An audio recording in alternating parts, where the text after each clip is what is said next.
Dans les épisodes précédents de notre série, nous avons parlé de la falsification des documents historiques, des œuvres de littérature, des anciens artefacts et des objets d'art. Les réformateurs médiévaux ont effacé des pages de l'histoire le vrai passé de l'humanité, en le remplaçant par une fiction et par une demi-vérité. C'était un processus long qui a duré plusieurs siècles. Afin d'introduire dans la conscience des peuples une nouvelle histoire, les documents écrits seuls ne suffisaient pas. Il fallait trouver des preuves matérielles de la nouvelle version historique. Après la rédaction et la falsification des documents écrits, a commencé le processus de la contrefaçon d'objets de la culture matérielle.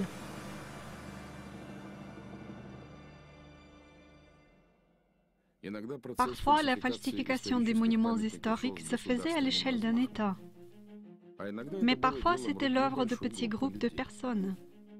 Certaines d'entre elles avaient soif d'argent, d'autres de célébrité, et d'autres encore en auraient une commande, tout simplement. À partir du XVIe siècle, on a fabriqué une quantité énorme de faux en tout genre. Malheureusement, ce processus n'est pas encore terminé.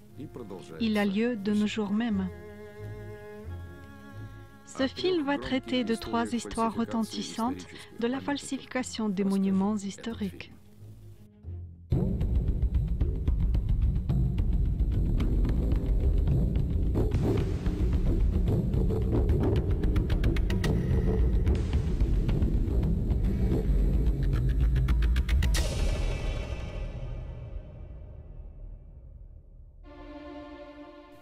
Partout, on est entouré d'histoires.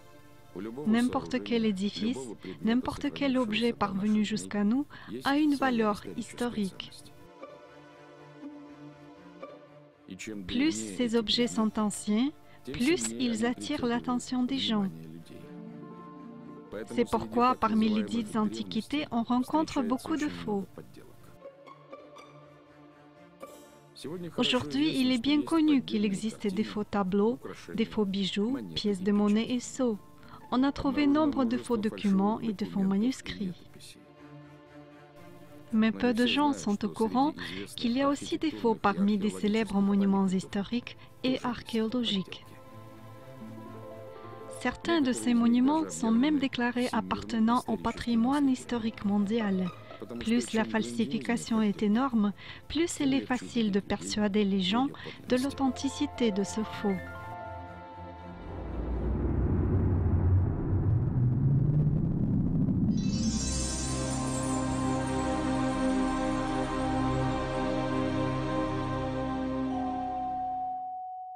Depuis déjà plusieurs siècles, la plupart des gens apprennent l'existence de la Grande Troie, de l'épopée d'Homère, l'Iliade.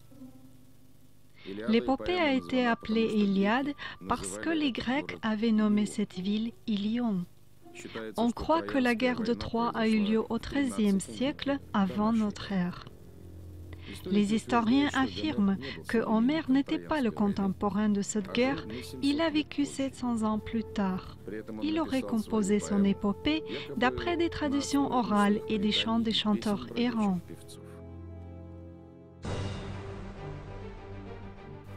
Aucun document écrit ni témoignage sur l'histoire de Troie ou sur la légendaire guerre de Troie ne s'est conservé. De plus, l'histoire traditionnelle affirme que Homère était aveugle.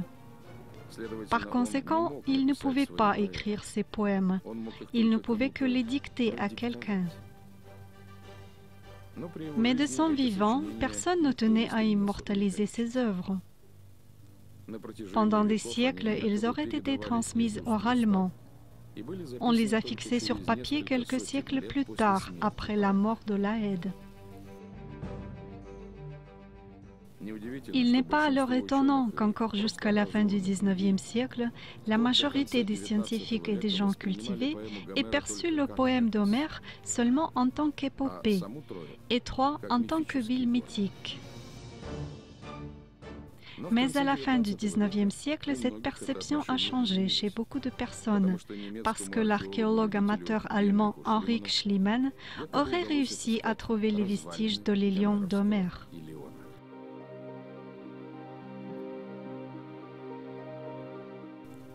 Dans la biographie de Schliemann, il est écrit de façon romantique que le jeune Henrik, depuis son enfance, rêvait de trouver la légendaire Troie. Une fois grand, Schliemann est devenu un commerçant millionnaire vénard et a pu s'offrir le luxe d'entreprendre la recherche coûteuse de la ville perdue. Étudions plus en détail les recherches de Troie.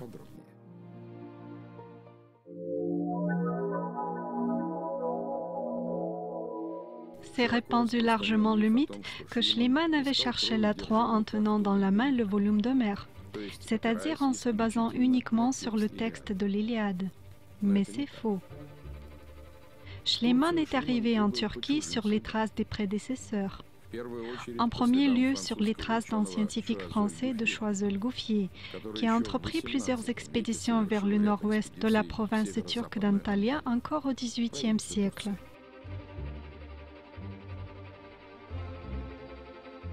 Le Français a publié les descriptions de cette région et a affirmé que Troie se trouvait à 10 km environ de la colline Isarlik. En 1822, un journaliste écossais, Charles Maclaren, a publié un article dans lequel il affirmait que la colline Isarlik n'est rien d'autre que l'ancienne Troie. Les premières fouilles archéologiques de la colline ont été entreprises par un Anglais, Frank Calvert, dans les années 60 du XIXe siècle. Mais Calvert a manqué de moyens pour pouvoir terminer les fouilles. Et c'est Schliemann qui en avait suffisamment. Schliemann avait écrit: « Après avoir examiné le terrain 2 fois, j'ai été absolument d'accord avec Calvert que le plateau couronnant la colline Isarlik, c'est l'emplacement de l'ancienne Troie. »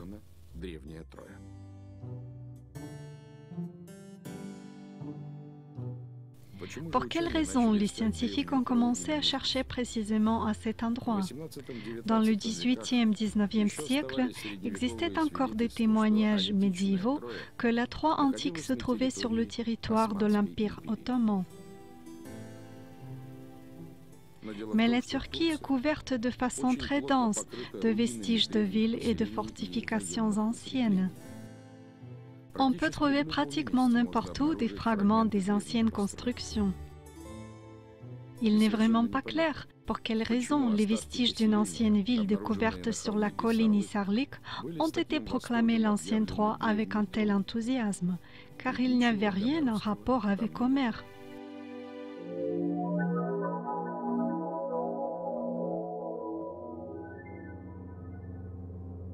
Quand les ruines ont été libérées de la terre, il est apparu que la surface de cette ville ne comptait que 120 mètres sur 120 mètres. Cela correspond à 2 terrains de football. Pour ceux qui ont lu Homère, il est évident que la surface de la ville décrite par Laëde devait être bien plus importante.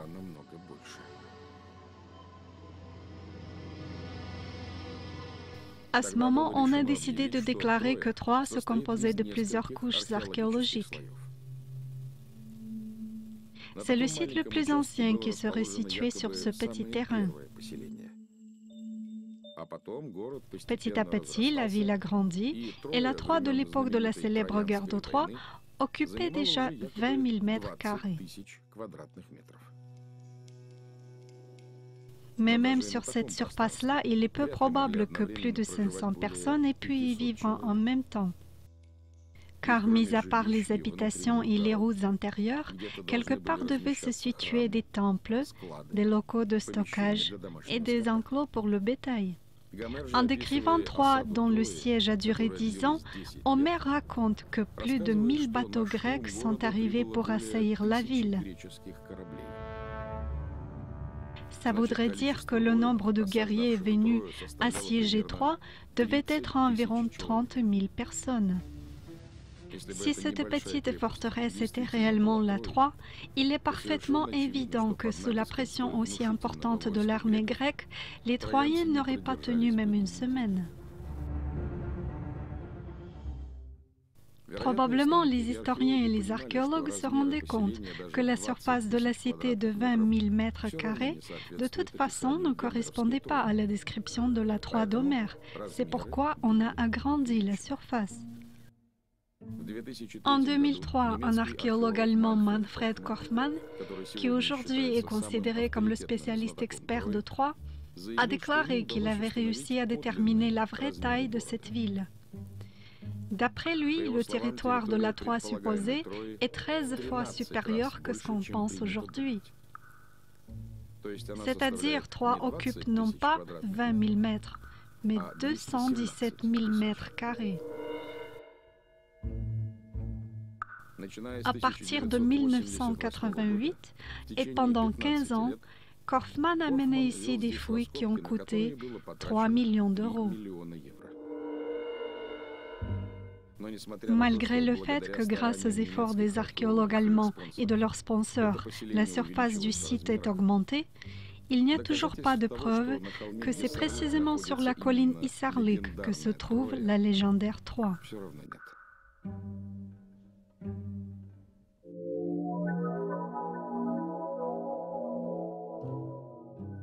Sur le territoire de la Turquie moderne, on peut tomber sur des anciens vestiges assez souvent. C'est pourquoi Schliemann, qui a commencé les fouilles sur la colline Isarlik, avait eu besoin de preuves matérielles que la cité découverte était en effet la Troie. Et on les a trouvées. En mai de 1873, tout à coup, Schliemann a trouvé un trésor, qu'il a sans hésitation proclamé le trésor du roi de Troie Priam. Tout de même, les circonstances de la découverte du trésor induisent de sérieux doutes. Premièrement, Schliemann ne pouvait même pas indiquer le jour précis où il a trouvé le trésor. Il n'indiquait que le mois de mai. Est-ce qu'il pouvait réellement oublier une date aussi importante? Si on en croit sa biographie, il attendait ce jour depuis son enfance. Plus tard, il a quand même donné une date, le 27 mai de 1873. Deuxièmement, au début, Schliemann avait dit que le seul témoin de la découverte du trésor, c'était sa femme, Sophia. Mais plus tard, on a appris que Madame Schliemann avait quitté la Turquie au début du mois de mai et ne pouvait pas être le témoin de cet événement historique. Dos au mur, suite à ce fait révélé, Schliemann a dit qu'il avait menti car il voulait que sa femme soit aussi associée à cette trouvaille. Troisièmement, les doutes concernant l'authenticité du trésor sont renforcés par un autre fait curieux. Il apparaît que Schliemann avait cherché des orfèvres qui pourraient réaliser des copies des bijoux en or trouvés. Il avait des critères spéciaux pour les orfèvres. Ces personnes devaient s'y connaître en Antiquité, ne devaient pas apposer sur les copies leurs poinçons, demander un cachet raisonnable et, le plus important, ne devait jamais citer le nom de Schliemann. Schliemann expliquait son souhait de faire les copies des bijoux par la crainte du gouvernement turc, qui n'allait certainement pas oublier sa part du trésor. Et si la moitié de sa trouvaille devait être restituée, il garderait pour lui les copies. Mais toute l'activité de Schliemann est restée tellement obscure qu'on ne sait pas à quelle période exactement il a mené ses négociations. Après la découverte du trésor ou avant. Il est probable que le trésor qu'il aurait trouvé en solitaire sur la colline de Isarlik, ce n'est rien d'autre qu'un travail de bijoutier qualifié du XIXe siècle. Quatrièmement, l'affirmation de Schliemann qu'il a trouvé le trésor du roi légendaire Priam avait l'air assez étrange. Affirmer une telle chose était pour le moins irresponsable. La datation absolue d'un objet en or, en argent ou en cuivre, même aujourd'hui, reste une tâche impossible. On peut essayer de lier l'objet à une époque historique si l'objet comporte des écritures, des noms, des appellations, des chiffres. Mais sur les objets trouvés par Schliemann, il n'y avait pas une seule lettre, et ce, en tenant compte que Schliemann avait informé de la découverte de 8833 objets. Le trésor était majoritairement composé de perles, de chaînes, de boutons, de fermetures, de morceaux de poignard. Il y avait aussi des coupes en or, des récipients, des ustensiles de ménage en cuivre et en bronze, 2 diadèmes en or, des fioles en argent. Cinquièmement, l'opération de la sortie du trésor soi-disant trouvé de l'Empire ottoman est vraiment suspecte. Schliemann avait établi un plan de l'opération en avance et le gardait strictement secret. Le trésor a été emballé dans 6 boîtes en bois et secrètement transporté dans la maison du consul britannique Frank Calvert. De ce même Frank Calvert qui avait initié les fouilles de la dite Troie d'Homère.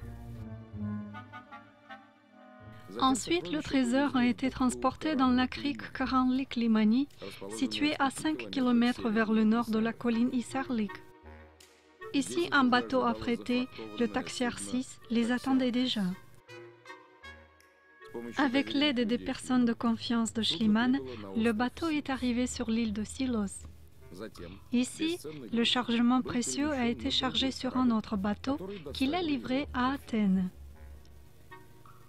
Tout cela a été une vraie contrebande, car selon le contrat entre Schliemann et le gouvernement turc, la moitié du trésor trouvé appartenait à l'Empire ottoman. Mais Schliemann n'avait pas l'intention de se séparer du trésor. Il avait justifié la sortie en contrebande du trésor en disant que les Turcs ignares enverraient les objets inestimables à la fonte, tout simplement. Mais il est possible que cette opération de l'exportation du trésor n'ait été qu'une mise en scène. À la place du trésor de Priam, Schliemann a peut-être mis dans les boîtes des objets sans trop de valeur, bien qu'ils aient été trouvés lors des fouilles.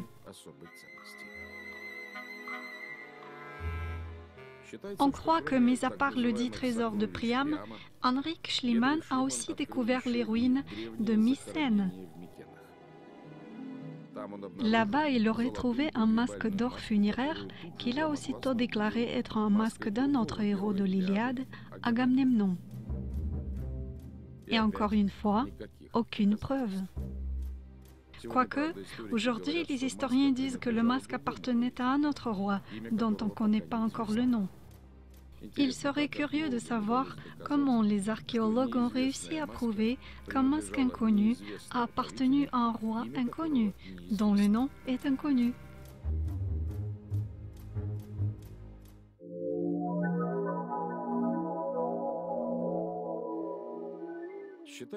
Il est absurde de croire que les vestiges situés sur ce territoire sont des ruines de l'ancienne Ilion. Par exemple, les archéologues nous invitent à croire qu'autrefois, à cet endroit, se situait l'entrée de la ville, et que jour après jour, cette entrée était franchie dans les 2 sens par de lourds chariots.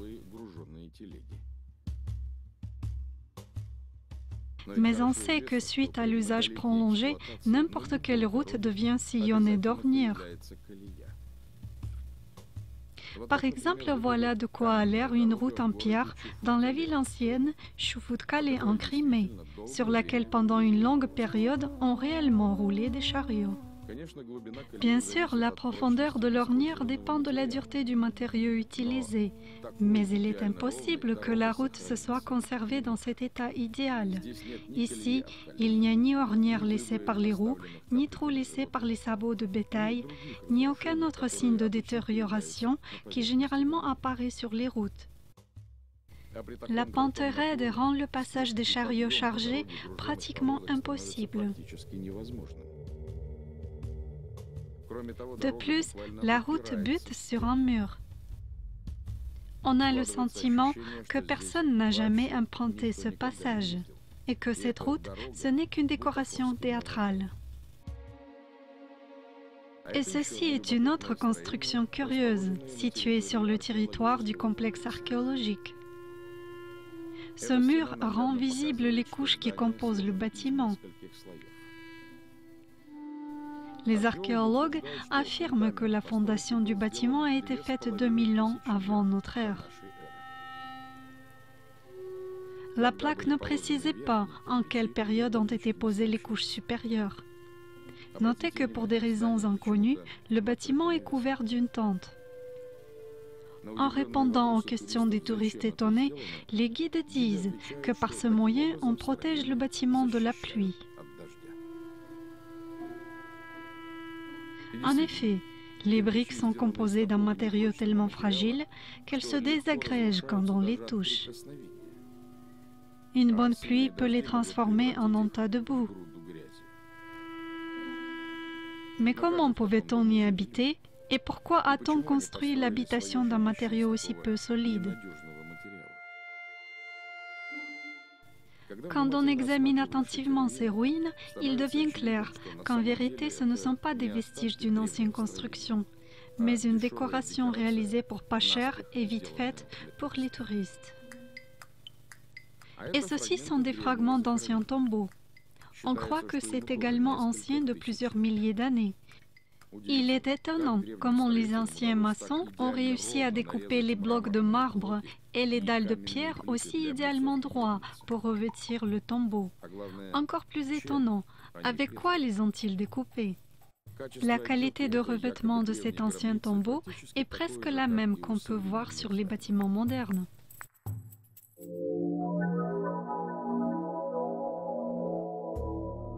Toutes ces bizarreries et contradictions suscitent chez les spécialistes des doutes concernant l'authenticité du trésor. Même de nos jours, certains chercheurs sérieux considèrent la découverte de Troie comme une mystification et Schliemann comme un rêveur effronté, en d'autres termes, un imposteur. Mais si en réalité il ne s'agit que d'une fortification militaire ordinaire, au nom de quoi les archéologues ont organisé cette mystification retentissante? Au nom de la gloire et de l'argent? Peut-être ont-ils aussi agi dans les intérêts de quelqu'un d'autre qui était derrière tout ça? Il est difficile de répondre à cette question aujourd'hui, mais pour les historiens de l'école de Scaliger, ce faux grandiose est tombé juste à temps. Afin de persuader complètement les touristes qu'il se trouve en effet sur le territoire de la Grande Troie, à l'entrée du complexe archéologique, on a construit un énorme cheval en bois, à l'intérieur duquel adorent monter les voyageurs du monde entier. Mais il apparaît que l'histoire sur le cheval de Troie, ce n'est qu'une légende fantastique de plus qui se range parmi d'autres fantaisies au sujet de l'ancienne Troie. Nous avons trouvé que la guerre de Troie a été reflétée dans des anciens documents sous des noms différents, notamment comme la célèbre guerre des Tarquins dans l'histoire de Rome, aussi comme la célèbre guerre des Goths dans l'histoire de Byzance et de Rome. Il se trouve que selon les documents concernant la guerre des Goths, Troie a été prise grâce à une faille que représentait un ancien aqueduc abandonné. L'armée a pénétré dans la ville par le tuyau de l'ancien aqueduc. C'est l'aqueduc qui a été reporté chez Homère en tant que cheval de Troie. Pourquoi? La réponse est visiblement en surface. En latin, le mot « eau » s'écrit « aqua » et le mot « cheval » s'écrit « equa ». Les copistes ont confondu ces deux mots et transformé l'aqueduc qui autrefois emmenait l'eau en cheval de Troie. Ainsi est apparue cette image fantastique qui depuis se balade sur les pages des chroniques anciennes. Pendant de longues années, la question de l'emplacement de la Grande Troie hantait les esprits des scientifiques, des aventuriers et de simples lecteurs du poème d'Homère. Tôt ou tard, quelqu'un aurait deviné que Troie est en réalité la Constantinople médiévale. Il n'y avait qu'un seul moyen d'arrêter ces recherches. Trouver sur les rives du Bosphore des ruines et les désigner comme les ruines de Troie. Cette tâche a été résolue avec succès grâce à Schliemann. Les recherches de la véritable Troie se sont arrêtées pour de longues années. En revanche, la colline Izarlik est maintenant prise d'assaut par des touristes crédules. De partout dans le monde ne cessent d'arriver les voyageurs qui souhaitent voir de leurs propres yeux la ville décrite par le grand Homère. Malheureusement, la falsification de Troie, ce n'est pas un cas isolé dans l'histoire de l'archéologie. Dans 50 ans, une nouvelle sensation aura parcouru le monde et éclipsera même les actions de Schliemann.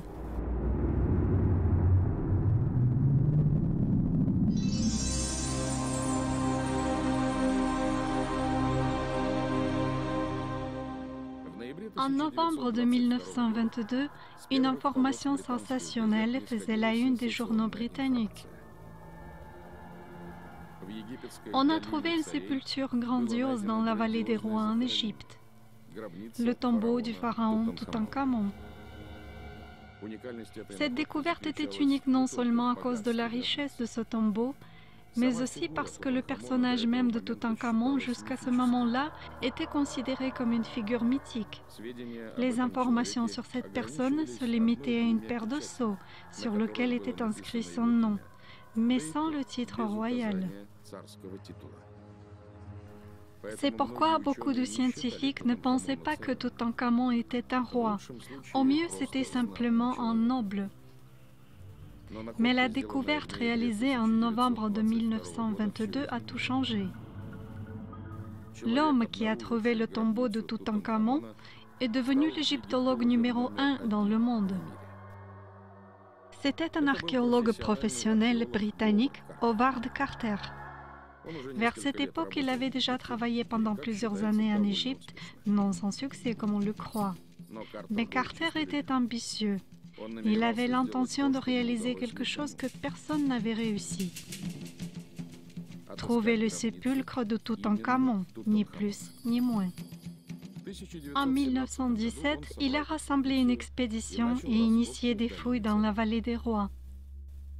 Vers cette époque, tous les scientifiques étaient persuadés qu'il n'était plus possible de trouver ici quoi que ce soit de notable. L'archéologue allemand Richard Lepsius affirmait que dans la vallée des rois, il ne restait pas un seul grain de sable qu'on n'aurait pas retourné au moins 3 fois. Vers 1917, les archéologues ne trouvaient ici que des bagatelles sans importance. Carter, en tant que professionnel, en était au courant. Néanmoins, il a entamé les recherches. Aujourd'hui, presque 100 ans passés, certains spécialistes d'antiquités égyptiennes supposent que la trouvaille de Carter, ce n'était pas une découverte grandiose, mais une mystification grandiose. Durant 10 ans, Carter ne s'est pas occupé de rechercher et ensuite d'étudier le tombeau de Toutankhamon, mais de falsifier la découverte. Et ce n'est pas étonnant, car le sépulcre ressemble davantage à une décoration qu'à un tombeau. Certaines circonstances de son travail suscitent toujours beaucoup de questions. La première circonstance. Carter a commencé les fouilles à l'endroit même où plus tard il allait découvrir le tombeau. Mais d'abord, Carter n'y aurait rien trouvé. C'est pourquoi, durant les 5 années suivantes, il a retourné la terre mètre après mètre dans d'autres parcelles de la vallée des rois. En 1922, Carter a décidé de retourner à l'endroit initial et a aussitôt trouvé la sépulture. La deuxième circonstance. Après la découverte du tombeau, Carter n'a pas laissé ses collègues ouvrir les portes scellées et a repoussé sciemment les dates du début des fouilles. Il forçait les membres de l'expédition à étudier les objets déjà trouvés, bien qu'il soit plus commode de le faire dans un laboratoire et non pas sur place. De plus, Carter a ordonné de recouvrir la tombe de terre et d'attendre l'arrivée du sponsor de l'expédition, Lord Carnarvon.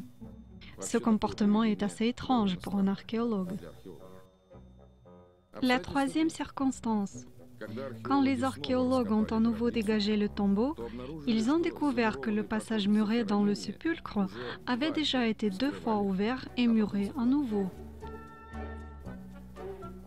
La conclusion s'imposait d'elle-même. La tombe avait été visitée 2 fois par des pilleurs, mais quand les membres de l'expédition ont pénétré à l'intérieur, ils y ont vu nombre d'objets, entre autres des bijoux. À ce moment, Carter a pris une décision étrange. Au lieu de continuer l'étude du tombeau, il a à nouveau ordonné de l'enfouir et il est parti au Caire.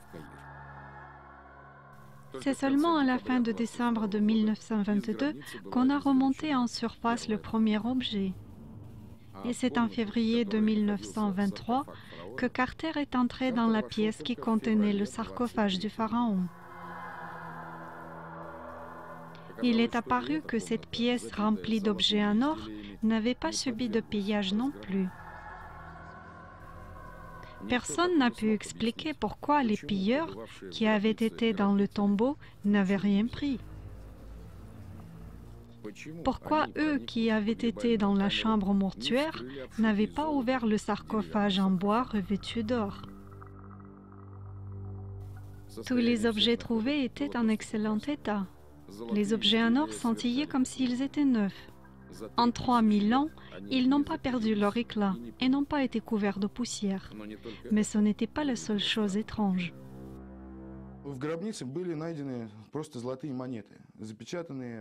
Dans le tombeau, on a trouvé des pièces de monnaie en or mises dans des bourses en cuir. En 3000 ans, ces bourses en cuir auraient dû se décomposer dans tous les cas de figure, mais elles étaient entières. Encore mieux, de nombreux objets comportaient des traces de façonnage avec des outils modernes, notamment de scie. Comme il est connu, il y a 2000 ans, c'était l'âge de bronze. Les Égyptiens ne connaissaient pas le métal. On peut douter et supposer que quelque chose a été fabriqué à l'aide de scie en bronze, mais l'existence d'un tel outil est peu probable. Dans le tombeau, il y avait un char du roi qui ne passait pas l'entrée, alors il a été scié. La 4e circonstance. Pour des raisons inconnues, un chemin de fer à voie étroite a été posé en direction du tombeau de Toutankhamon. La 5e circonstance.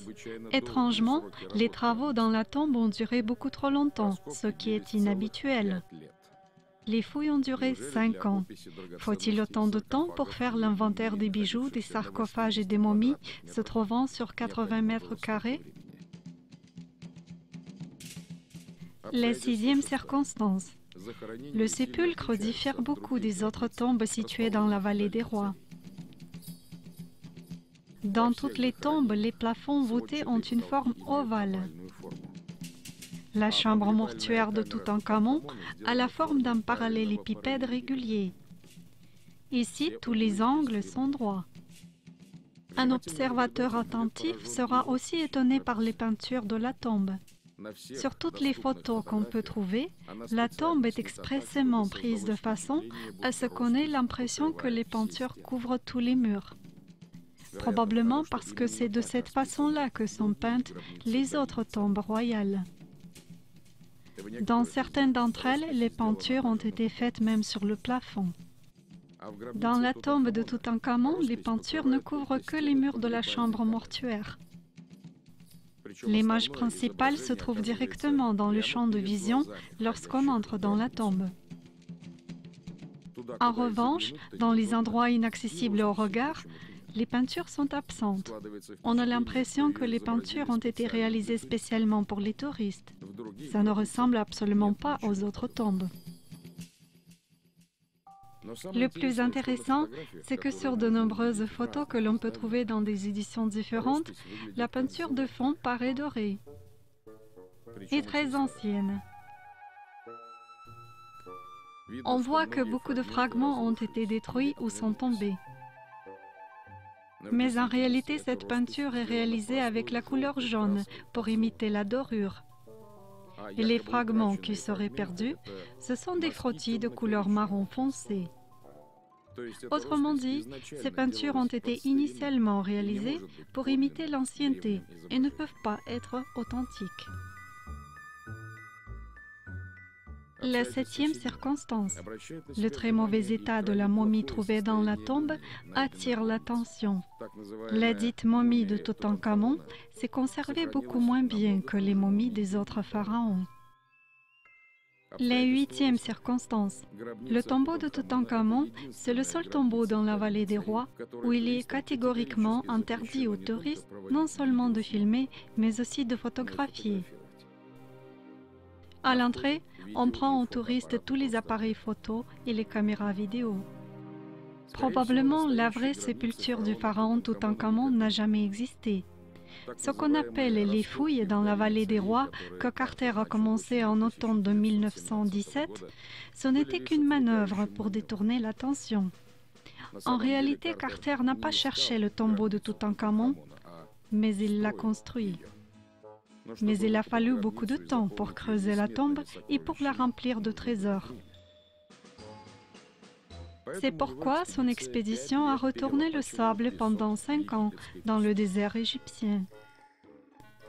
En 5 ans, la falsification des objets a été finie. Mélangés à d'autres artefacts authentiques, ils ont été transportés vers la tombe par le chemin de fer à voie étroite. Quand la sépulture a été remplie, Carter est retourné à cet endroit et a aussitôt trouvé la tombe. On a expliqué le fait que l'entrée avait été ouverte puis à nouveau murée 2 fois par une intrusion de drôles de pilleurs qui ont visité le tombeau et n'ont rien pris. Il est vrai que pour fabriquer une telle quantité d'objets en or, il fallait disposer d'une fortune colossale. Il est peu probable que le sponsor de l'expédition, Lord Carnarvon, ait pu payer tout cela de sa poche. Probablement, Carter a été aidé par le gouvernement égyptien. La falsification archéologique s'est transformée en un business hautement lucratif. On ne conserve qu'une petite partie des 10 trésors de Toutankhamon au Caire. La plupart des objets ont été vendus à différents musées du monde pour des montants incroyables. Alors, si le gouvernement égyptien avait prêté une certaine somme à Carter, il l'a réencaissée grassement. Sans parler des foules de touristes qui, chaque année, arrivent sur les rives du Nil pour visiter en premier lieu le tombeau de Toutankhamon. Mais pourquoi aucun membre de l'expédition de Carter n'a jamais révélé la falsification? Est-il possible que personne n'ait rien remarqué? Et là, du coup, on se souvient de la dite malédiction du pharaon, qui serait la cause de la mort de nombreux membres de l'expédition de Carter. Lord Carnarvon est décédé en premier. C'est arrivé en 1923. Le Lord serait mort à cause d'une septicémie, après s'être coupé en se rasant. Lady Carnarvon l'a suivi peu de temps après, suite à une piqûre de phlébotome. Plus tard, les décès se sont succédés. Ont quitté la vie de façon subite Archibald Reed, qui a radiographié la momie de Toutankhamon, Mace, qui a aidé Carter à abattre le mur de la chambre mortuaire, le secrétaire de Carter, le jeune Lord Westbourne, son père, Lord Westbourne Senior, et le demi-frère de Carnarvon, Aubrey Herbert, qui s'est suicidé. Parmi les membres initiaux de l'expédition, vers 1930, seul Howard Carter est resté en vie. La suite de ces décès a engendré nombre de suppositions. Qu'est-ce qu'on n'a pas avancé comme version? Commençant par le châtiment du ciel des fossoyeurs et finissant par des bactéries pathogènes que les anciens prêtres égyptiens auraient sémées dans la tombe. Aucune des versions émises n'a été confirmée scientifiquement. C'est pourquoi, de nos jours, il est convenu de croire que les décès des archéologues survenus l'un après l'autre, ce n'est qu'une monstrueuse coïncidence. Mais on ne peut pas exclure que les collègues de Carter et Lord Carnarvon aient commencé à douter de l'authenticité des découvertes. C'est pourquoi il a fallu se débarrasser d'eux. car la dite malédiction du pharaon n'a pas concerné tous les membres de l'expédition, mais seulement les personnes qui ont été dans la tombe ou ont travaillé avec la momie du pharaon.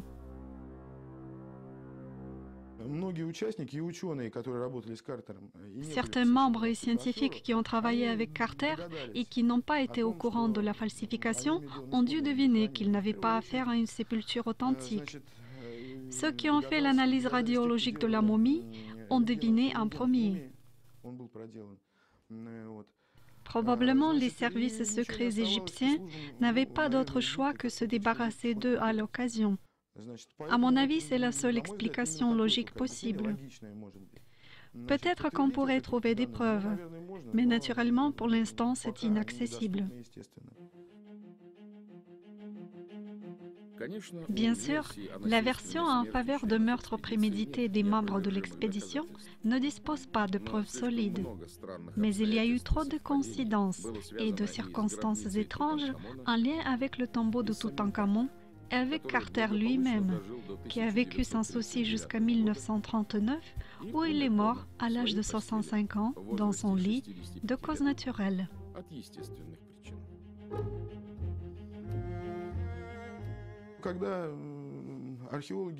Quand les archéologues dévoilent leurs découvertes sensationnelles, fabriquées de nos jours, bien que ça puisse paraître étrange, souvent ils apportent des pseudo-confirmations de certaines choses parfaitement mythologiques. La question se pose alors, que devient suite à cela l'histoire?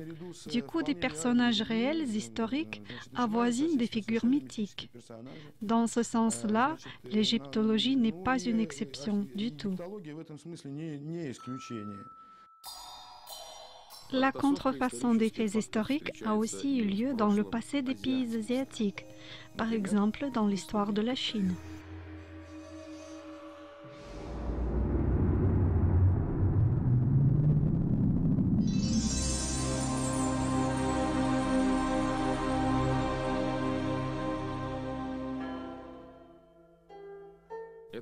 Cette construction unique ressemblant au corps d'un énorme dragon, c'est la célèbre Grande Muraille de Chine. Elle longe tout le pays. Sa longueur est de plus de 6400 km.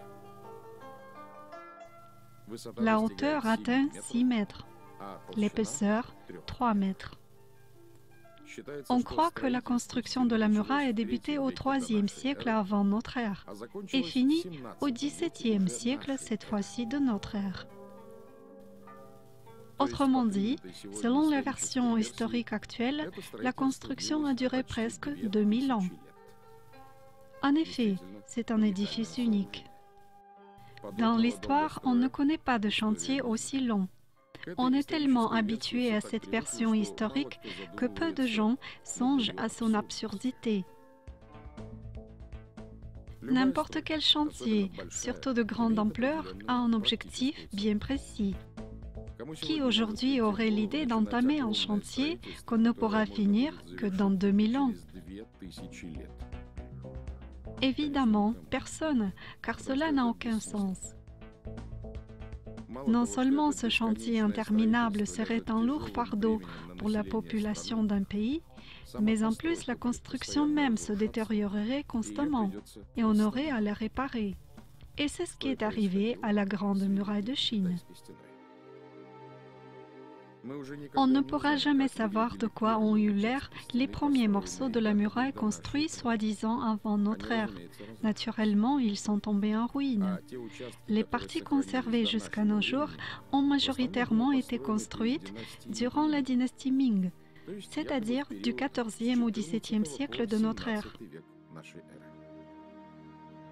À cette époque, les matériaux de construction principaux étaient des briques et des blocs de pierre qui rendaient l'édifice plus solide. Alors les historiens sont quand même contraints d'admettre que cette muraille que nous pouvons voir aujourd'hui est apparue après le XIVe siècle de notre ère. Mais même 600 ans, c'est un âge vraiment avancé pour une construction en pierre. Il n'y a toujours pas d'explication à cet excellent état de sauvegarde. Par exemple, en Europe, les fortifications militaires médiévales ont vieilli et petit à petit sont tombées en ruine. On a dû les démonter et construire des nouvelles, plus modernes à la place. La même chose est arrivée en Russie. Plusieurs fortifications médiévales ont été reconstruites au XVIIe siècle. Mais en Chine, ces lois physiques naturelles n'ont pas agi, on ne sait pourquoi. Même si on suppose que les anciens bâtisseurs chinois possédaient un secret grâce auquel ils ont réussi à ériger cet édifice si unique, les historiens n'ont pas de réponse rationnelle à la question la plus importante. Dans quel but, durant 2000 ans, les Chinois ont-ils obstinément bâti cette muraille? De qui voulaient-ils se protéger?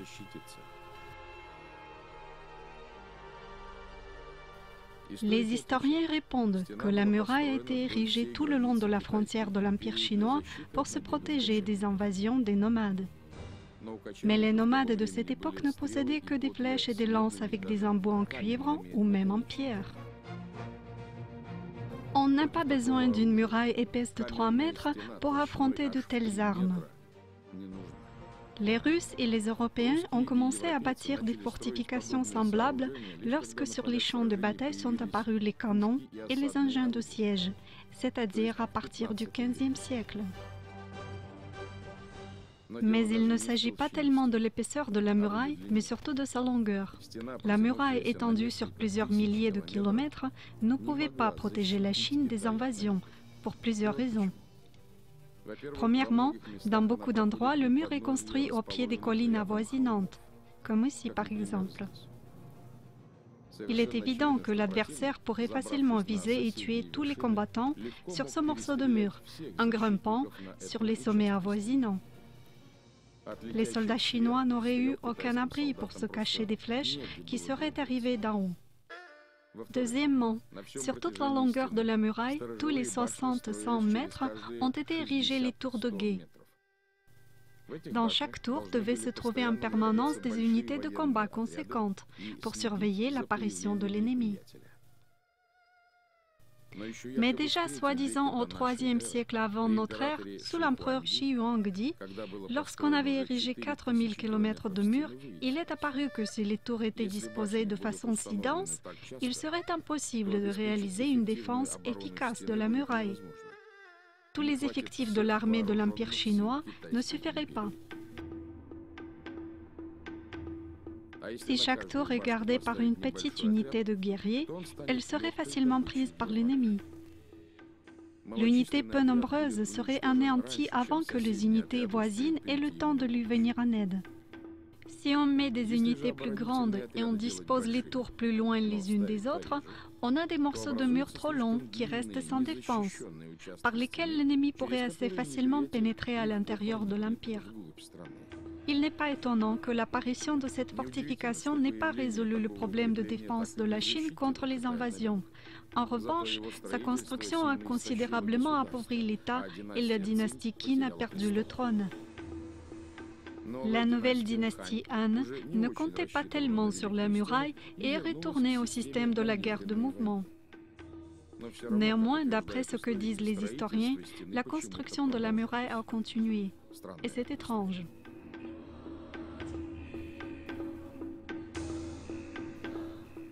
Curieusement, jusqu'à la fin du XVIIe siècle en Chine, mis à part la Grande Muraille, on n'a construit aucun autre grand édifice en pierre.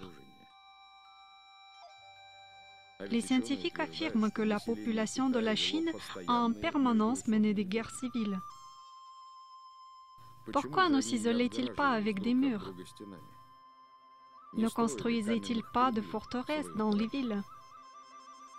En ayant une expérience aussi unique de la construction de murailles en pierre, ils auraient pu couvrir de fortifications tout le pays. Il apparaît que les Chinois ont employé toutes leurs forces, moyens et talents uniquement pour la construction d'un édifice aussi inefficace du point de vue militaire, la Grande Muraille de Chine. Mais il existe une autre version historique de la construction de la muraille de Chine. Cette version n'a pas gagné en popularité chez les historiens, mais en revanche, elle est beaucoup plus logique. La Grande Muraille a en effet été érigée le long de la frontière de la Chine, non pas pour la défense contre les invasions, mais pour délimiter deux pays. Le chantier a débuté beaucoup plus tard que 2000 ans en arrière, soit au XVIIe siècle de notre ère. Autrement dit, la muraille n'est vieille que de 300 ans. Un fait curieux historique témoigne en faveur de cette version. Selon la version historique officielle, vers le milieu du XVIIe siècle, les territoires nord de la Chine, ceux qui sont limitrophes avec la Russie, ont été désertés par la population. Afin d'éviter que les Russes, les Mongols et les Coréens ne s'installent sur ces terres, en 1678, l'empereur Kangxi a ordonné de délimiter la frontière avec une ligne de fortification. Le chantier a duré jusqu'à la fin des années 80 du XVIIe siècle. Maintenant, la question, pourquoi l'empereur a eu besoin de construire une nouvelle frontière fortifiée si depuis des lustres, tout le long de la frontière nord chinoise, était déjà construite la Grande Muraille en pierre? Probablement, à cette époque, il n'y avait aucune muraille. C'est pourquoi les Chinois ont commencé à ériger un mur fortifié afin de protéger leurs terres. Car c'est à cette époque que la Chine a mené des guerres frontalières contre la Russie. Vers la fin du XVIIe siècle, les Russes et les Chinois se sont mis d'accord concernant la délimitation de la frontière entre deux États. En 1689, à Nertchinsk, on a signé un accord russe-chinois qui a fixé la frontière nord de la Chine. Probablement, les gouvernants chinois du XVIIe siècle ont accordé une très grande importance à ce traité. C'est pourquoi ils ont décidé de marquer la frontière non seulement sur papier, mais aussi sur terre. Ainsi, tout le long de la frontière russe, est apparue la muraille frontalière.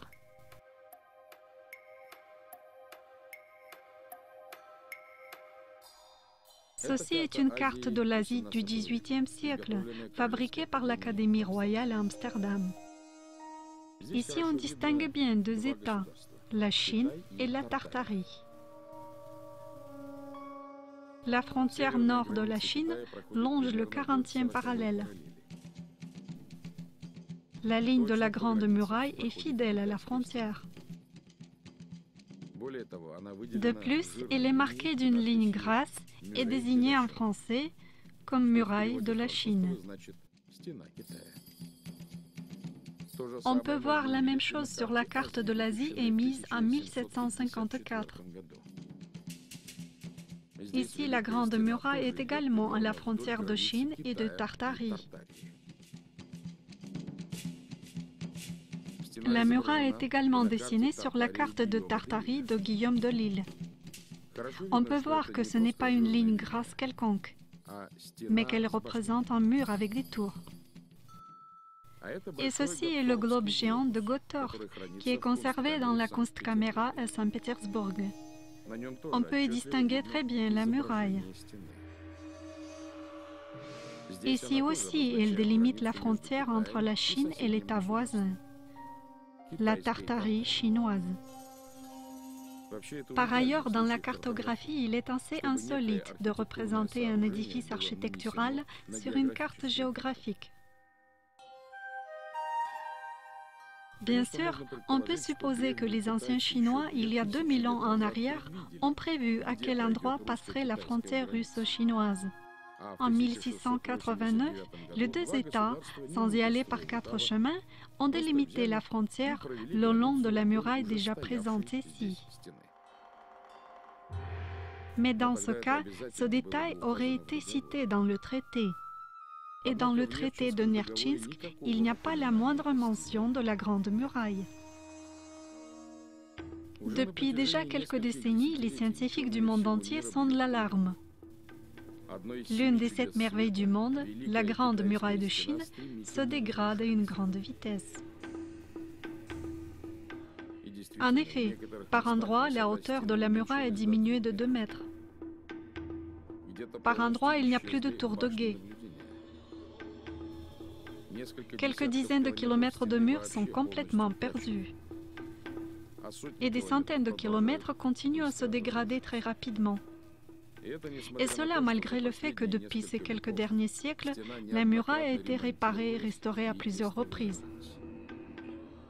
Pourquoi alors elle ne se détériorait pas à la même vitesse avant? Pourquoi après avoir existé pendant plus de 2000 ans, elle tombe en ruine à vue d'œil? Les scientifiques remettent la responsabilité sur le climat, l'écologie, l'agriculture et bien sûr sur les touristes. Chaque année, la Grande Muraille est visitée par près de 2 millions de personnes qui s'infiltrent partout, que ça soit autorisé ou pas, et veulent voir même les morceaux de murs interdits aux visites. Mais probablement, il ne s'agit pas de tout ça. La Grande Muraille de Chine se dégrade de façon tout à fait naturelle et comparable à tous les autres édifices semblables. 300 ans, c'est un âge vraiment avancé pour une construction en pierre. La version sur l'âge 2 fois millénaire de ce grand édifice chinois, ce n'est qu'un mythe, tout comme la grosse partie de l'histoire même de la Chine. Néanmoins, dans l'ancienne Chine, il a vraisemblablement existé une fortification que l'on appelait la muraille. Ces vestiges se trouvent toujours pas très loin de la Grande Muraille de Chine.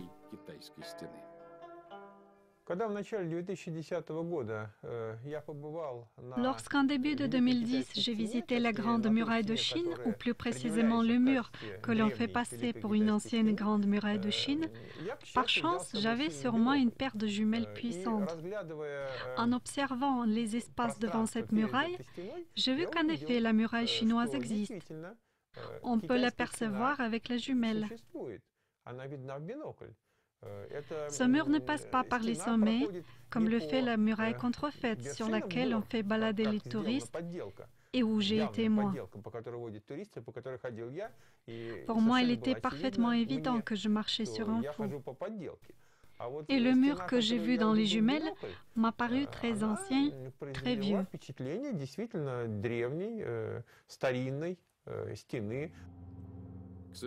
Malheureusement, ce mur est presque entièrement détruit. Mais sur les photos réalisées par Gleb Nosovsky, on peut très bien voir qu'il passe par la plaine. On peut voir que c'est un mur de pisé et non pas en pierre. En jugeant d'après les fragments des tours conservés, le mur a en effet été frontalier et destiné à des fins militaires. Malgré le fait que cette fortification soit située assez près de la muraille moderne, les historiens chinois semblent ignorer l'existence de cet ancien édifice.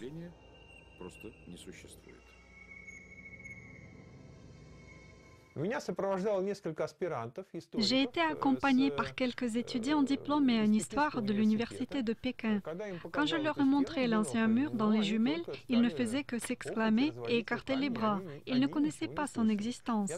J'ai posé la question si on pouvait y aller vers ces vestiges et on m'a clairement répondu que non. Les mythes sur le passé des peuples, sur l'authenticité des monuments historiques, se composaient à une époque où les gens avaient des notions très floues, même au sujet de la vie dans les villes voisines, sans parler de pays lointains ou d'autres continents. C'est pourquoi on se fiait à n'importe quelle fable que racontaient des voyageurs de passage. Aujourd'hui, nous avons accès à un volume énorme d'informations historiques. Nous avons la possibilité de voir le monde pour s'assurer de la véracité de ces informations. Alors, en observant les anciennes villes et les musées modernes, en grimpant dans des ruines et en descendant dans des tombeaux, nous devons regarder le monde de nos propres yeux, et pas seulement par les yeux des guides. Plus nous serons attentifs à l'histoire, moins il y aura de place pour la fiction et pour la falsification.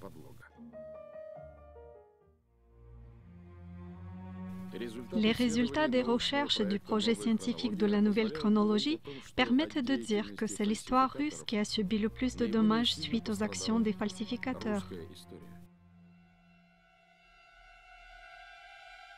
Contrairement aux autres pays, le passé de la Russie a été déformé à un degré méconnaissable.